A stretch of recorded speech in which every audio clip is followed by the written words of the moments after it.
क्या आप भी जानना चाहते हैं कि अगर आपने मारी एनर्जीज में 2010 में सिर्फ 1 लाख रुपया डाला होता तो आज आपका कितना रिटर्न होता? हर साल ये कंपनी आपको कितना डिविडेंड देती, कितना बोनस मिलता आपको, टोटल आपका कितना डिविडेंड हो जाता, टोटल आपको टैक्स कितना पे करना पड़ता और डॉलर में आपका कितना रिटर्न होता। कंप्लीट इन्फॉर्मेशन होगी इस वीडियो में। चलें शुरू करते हैं। जी, तो शुरू करने से पहले कुछ चीज़ें आप जान लें कि हम लमसम इन्वेस्टमेंट करेंगे 2010 में जनवरी के महीने में। जनवरी के महीने में इस शेयर की प्राइस थी तकरीबन 147, ठीक है, जो कि हमने ले ली है और हम सिर्फ 1 लाख रुपया इन्वेस्ट करेंगे और उसके बाद देखेंगे कि आज तक 15-16 सालों में हमें इस कंपनी ने क्या कुछ दिया है। ठीक है जी, ये नोट है, आप पढ़ लें सारा कंप्लीट जो मैंने इन्फॉर्मेशन यहाँ पे दी हुई है। तो शुरू करते हैं। 2010 में हम जनवरी के महीने में 1 लाख रुपया इन्वेस्ट करेंगे, हमें तकरीबन 680 शेयर जो हैं वो मिलेंगे। ठीक है जी, उसके बाद हमारा जो सर्किट है वो शुरू हो जाता है। हमने लमसम इन्वेस्टमेंट की है, उसके बाद हमने खामोशी से बैठ जाना है। तो 2010 में हमें ये कंपनी दो डिविडेंड देगी। ठीक है जी, 1428 रुपये का और 680 रुपये का, जो कि हम बैंक अकाउंट में रिसीव कर लेंगे।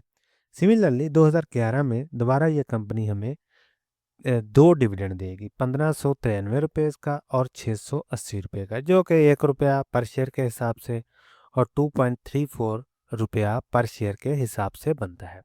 इसी तरह 2011 में एक तीसरा 2011 में 1 रुपया पर शेयर के हिसाब से भी हमें डिविडेंड मिल जाता है। इसी तरह 2011 में ये कंपनी एक बोनस भी अनाउंस करती है, जिसके बाद हमारे शेयर बढ़कर हो जाते हैं 850।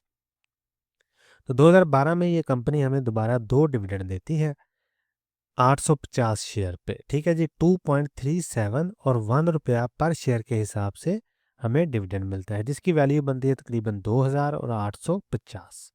इसी तरह 2013 में दोबारा ये कंपनी हमें दो डिविडेंड देती है 2.71 और 1 रुपया पर शेयर के हिसाब से, जिसकी वैल्यू बनती है 2300 रुपया और 850 रुपया। सिमिलरली 2014 में दोबारा ये कंपनी दो डिविडेंड देती है। ठीक है जी, 2366 रुपये का और 850 रुपये का, जो कि हम डिविडेंड की मद में ले लेते हैं। इसी तरह 2014 में ये कंपनी एक बोनस अनाउंस करती है, जिसके बाद हमारे शेयर बढ़कर हो जाते हैं 1020। अभी 2015 में दोबारा ये कंपनी हमें दो डिविडेंड देगी। ठीक है जी, 3.72 रुपीज़ पर शेयर के हिसाब से और 1.5 रुपीज़ पर शेयर के हिसाब से, जिसकी वैल्यू बनती है 3795 और 1530 रुपये। सिमिलरली 2016 में दोबारा हमें यह कंपनी दो डिविडेंड देती है 3 रुपये और 2.1 रुपया पर शेयर के हिसाब से, जो कि हम डिविडेंड की मद में 3000 रुपया और 2100 रुपया ले लेते हैं। इसी तरह 2017 में 1020 हमारे पास टोटल शेयर होते हैं और 3 रुपये और 2.2 रुपये पर शेयर के हिसाब से हमें डिविडेंड मिल जाता है 3000 रुपये का और 2200 रुपये का। तो आगे हमें 2018 में ये कंपनी बोनस देती है, जिसके बाद हमारे पास शेयर बढ़कर हो जाते हैं 1122। ठीक है जी, तो 2018 में एक और हमें डिविडेंड मिलता है 2.5 रुपीज़ पर शेयर के हिसाब से, जिसकी वैल्यू बनती है 2550 रुपये, जो कि हम डिविडेंड की मद में ले लेते हैं। इसी तरह 2019 में ये कंपनी एक डिविडेंड देती है 4 रुपये पर शेयर के हिसाब से, जिसकी वैल्यू बनती है 4400 तकरीबन। ठीक है जी, और एक बोनस मिलता है, जिसके बाद हमारे शेयर बढ़कर हो जाते हैं तकरीबन 1234। 2019 में एक और डिविडेंड मिलता है 2 रुपये पर शेयर के हिसाब से, जिसकी वैल्यू बनती है 2244। इसी तरह 2020 में यह कंपनी हमें दो डिविडेंड देती है 4.1 रुपीज़ और 2 रुपये पर शेयर के हिसाब से, जिसकी वैल्यू बनती है 5000 और तकरीबन 2400 रुपया। इसी तरह 2021 में दोबारा ये कंपनी हमें एक, दो और तीन तीन डिविडेंड देती है 6 रुपये, 60 रुपये और 75 रुपये। ठीक है जी, जिसकी वैल्यू बनती है तकरीबन 7400 रुपया, 74,000 रुपया और 92,000 रुपया। ठीक है जी, जो कि हम डिविडेंड की मद में पूरे साल में ले लेते हैं। इसी तरह 2022 में हमारे पास टोटल शेयर हो जाते हैं 1234 और 2022 में ये कंपनी हमें दो डिविडेंड देती है 62 रुपये का और फिर 62 रुपये का, जिसकी वैल्यू बनती है 76,000 और फिर 76,000 रुपया। इसी तरह 2023 में दोबारा हम दो डिविडेंड ले लेते हैं 89 रुपीज़ पर शेयर के हिसाब से और 58 रुपीज़ पर शेयर के हिसाब से, जिसकी वैल्यू बनती है तकरीबन 1,09,000 रुपया और 71,000 रुपया। सिमिलरली 2024 में दोबारा ये कंपनी हमें एक दो डिविडेंड देती है, एक बोनस देती है। ठीक है, डिविडेंड मिलता है 98 रुपीज़ और 134 रुपीज़ पर शेयर के हिसाब से, जिसकी वैल्यू बनती है 1,20,000 रुपया और 1,65,000 रुपया। और बोनस के बाद हमारे पास शेयर हो जाते हैं तकरीबन 11,107। ठीक है जी।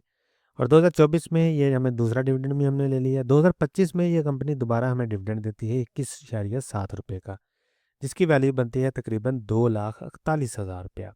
सिमिलरली 2026 में 6/2/2026 को हमें 8.3 रुपये पर शेयर के हिसाब से दोबारा डिविडेंड मिलता है, जिसकी वैल्यू बनती है तकरीबन 92,000 रुपया। तो ये थी जी समरी 2010 से लेके 2026 तक किस तरह हम इस कंपनी ने हमें ईयर ऑन ईयर बेसिस पे अगर हम लमसम इन्वेस्टमेंट करते हैं 1 लाख रुपए की, तो इतना रिटर्न हमें हर साल इतना हमें डिविडेंड मिलता है। ठीक है, और बोनस के बाद हमारे शेयर इतने हो जाते। तो रिटर्न समरी की बात करते हैं जहाँ हमें टोटल रिजल्ट का पता चलेगा। देखिए 3 मार्च को मैं वीडियो बना रहा हूँ, आप तक ये वीडियो हो सकता है लेट पहुँचे और ये प्राइस जो है वो चेंज हो जाए। ठीक है जी। तो शेयर है हमारे पास, ये जो प्राइस है ये 2 मार्च की है। ठीक है, 2 मार्च की। तो शेयर हमारे पास हो जाते हैं जी 11,107 और वैल्यू इनकी बनती है तकरीबन 60 लाख रुपया। तो कास्ट हमारी कितनी आई है 1 लाख रुपया, क्योंकि हमने सिर्फ लमसम इन्वेस्टमेंट की है। हम लमसम इन्वेस्टमेंट पे केस स्टडी कर रहे हैं। तो रियलाइज हमारा जो अनरियलाइज प्रॉफिट है वो तकरीबन 59 लाख रुपए का बनता है, जो कि 59,660.00% बनता है। तो डिविडेंड की मद में हमने आज तक तकरीबन 11,77,000 रुपया जो है वो रिसीव कर लिया है 2015 से ले 2000 सॉरी 10 से लेके 2026 तक, जो कि बनता है 1178.04%। तो टोटल हमारा गेन कितना होगा जी डिविडेंड प्लस अनरियलाइज्ड तकरीबन 71 लाख रुपए का। ठीक है जी, 7144.30%। तो एनुअलाइज रिटर्न कितना बना हमारा 32.40%। ये अहम चीज़ है, इसी की बेसिस पे आप सेम सेक्टर में दूसरी कंपनियों के साथ या दूसरे सेक्टर की दूसरी कंपनियों के साथ या दूसरी एसेट क्लास के साथ इसको कंपेयर कर सकते हैं। अभी हम बात करेंगे टैक्स की। तो डिविडेंड हमने ले लिया तकरीबन 11,77,000 रुपये का, तो इस पर 15% टैक्स भी होगा जो कि हमें पे करना होगा। वो बनता है तकरीबन हमारे पास 1,76,000 रुपये का। तो आफ्टर टैक्स हमारे पास अमाउंट बचती है तकरीबन 10 लाख रुपए की। तो कैपिटल गेन हुआ हमें 59 लाख रुपए का, जिस पे हमने 15% टैक्स दिया, जो कि बनता है तकरीबन 8,94,000 रुपया। और आफ्टर टैक्स हमारे पास अमाउंट बचती है तकरीबन 50 लाख रुपए की। तो टोटल हमारे पास आ गया जी 71 लाख रुपया ग्रास में, 10 लाख टैक्स हो गया और तकरीबन 60 लाख हमारा आफ्टर टैक्स हो गया नेट गेन। यहाँ आपने एक बार जहन में रखनी है कि एनसीसीपीएल की फ़ीस, सीडीसी की फ़ीस, ब्रोकर का कमीशन और कोई भी थोड़ा बहुत टैक्स हो तो वो मैंने ऐड नहीं किया। और कैपिटल गेन लॉन्ग टर्म में ज़ीरो हो जाता है, डिपेंड करता है कि आपने शेयर को किस साल परचेज़ किया और उस साल एफबीआर की क्या पॉलिसी थी। यहाँ तक हमने बात कर लीजिए टैक्स की। इन्फ्लेशन को मैंने एडजस्ट नहीं किया क्योंकि हम हिस्ट्री की बात पास की बात कर रहे हैं। अगर हम हिस्ट्री की बात करेंगे तो इन्फ्लेशन को ज़रूर एडजस्ट करेंगे। अभी हम बात करेंगे डॉलराइज रिटर्न। ठीक है जी। तो शेयर हमारे पास इतने आगे, प्राइस पाकिस्तानी रुपीज़ में इतनी आगे, तो डॉलर में जो इसकी वैल्यू बनती है 3 मार्च को तकरीबन या 2 मार्च को, वो बनती है 21,703। ये पाकिस्तानी रुपीज़ में है। तो कास्ट हमारी है 1 लाख रुपया। तो यहाँ पे जो डॉलर में कास्ट आई वो 1184 आई है। क्यों? क्योंकि हमने 2010 में 1 लाख रुपया इन्वेस्ट किया, तो 2010 जनवरी में जो भी डॉलर की प्राइस थी उसी के अकॉर्डिंगली हमने डॉलर यहाँ पे लिख लिए। तो अनरियलाइज प्रॉफिट 59 लाख रुपए का आया है। तो डॉलर में हमारा आया जी अनरियलाइज प्रॉफिट 20,519, जो कि बनता है 1732%। तो डिविडेंड जो हमने हर साल लिया है, तो हर साल जो भी डॉलर की वैल्यू होगी उसी के अकॉर्डिंगली हमने डॉलर को जमा किया है। तो टोटल हमारा डिविडेंड डॉलर टर्म में 5155 आता है। ठीक है जी, जो कि 435 बनता है। पाकिस्तानी रुपीज़ में तकरीबन 11,77,000 बनता है। तो डॉलर में टोटल गेन आ गया जी 25,674, यानी डिविडेंड प्लस अनरियलाइज प्रॉफिट। तो ये बनता है तकरीबन 2168%। तो एनुअलाइज रिटर्न डॉलर टर्म में हमारा बनता है जी 23.20% इस कंपनी में। ठीक है जी। तो यहाँ तक हमने चेक किया कि 2010 में अगर हम लमसम इन्वेस्टमेंट करते तो आज हमें इस कंपनी से कितना रिटर्न मिलता, टोटल गेन हमें कितना होता, 59 लाख का। डॉलर में कितना गेन होता, डिविडेंड हम आज तक हर साल कितना ले चुके होते और कितना हमें डॉलर में डिविडेंड मिलता। ठीक है जी। इसी तरह टोटल गेन हमारा कितना होता डॉलर में और टोटल गेन कितना होता पाकिस्तानी रुपीज़ में, और एनुअलाइज रिटर्न डॉलर में और पाकिस्तानी रुपीज़ में कितना बनता। यहाँ तक तो बात होगी ये, और टैक्स में हमने ऐड किया कि आफ्टर टैक्स हमारे पास ये अमाउंट बचती। ठीक है जी। तो ये थी जी केस स्टडी मारी एनर्जीज की। आई होप आपको अंडरस्टैंडिंग होगी कि अगर हम लमसम इन्वेस्टमेंट करते हैं इसमें 1 लाख रुपए की, सिमिलरली इसको आप 10 लाख कर लें, 20 लाख कर लें, तो आपकी ऑफ कोर्स जो टोटल गेन है वो बढ़ जाएगा, लेकिन एनुअलाइज रिटर्न आपका उतना ही रहेगा। ठीक है।